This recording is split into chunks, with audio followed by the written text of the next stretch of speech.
joined by Caleb and Graig Hesseltine. Caleb, the sophomore quarterback for Refugio. Graig Hesseltine, the former head coach at Ingleside and Skidmore-Tynan. Guys, thanks for joining us here. And first, Caleb, I'll start with you. I want to know, what was it like growing up with a football head coach as a dad?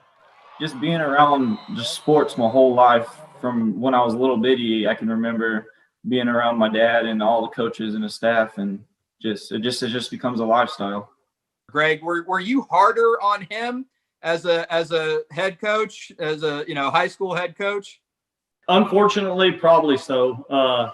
When they were little, Dad was I was expecting a whole lot from my own kids, and sometimes I think as coaches, we're all guilty of that. Those of us that have kids that play, sports, and sometimes I had to back away from that a little bit, and maybe not expect too much from my own kids. Whatever you were doing is working. So, Caleb, talk about the run you guys have had this year. You guys have not only had to manage COVID and have done a pretty good job of circumventing that, but also playing an entire season on the road. Just talk about what this season has been like for you guys. Even practices during the week don't honestly feel the same because we're just having to plan differently and stuff, and not being able to play at home has definitely kind of been something, getting used to having to always travel and stuff, and it's just been weird this year.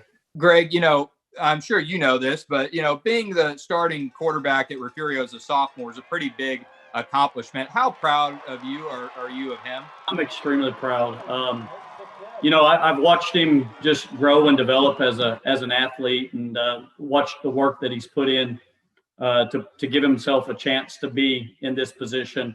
He worked really hard during the spring, during the off season, put on about 20 pounds, most of it muscle, and really decided to become the type of athlete that he knew he needed to be a quarterback of such a premier program. If you guys do play Shiner next week, what do you think that matchup's going to be like, Caleb? Like you said, get past this week first, just working just for this week. And then next week, if we do make it, it's just keeping focus and trusting our coaches. It'll definitely be exciting at the game.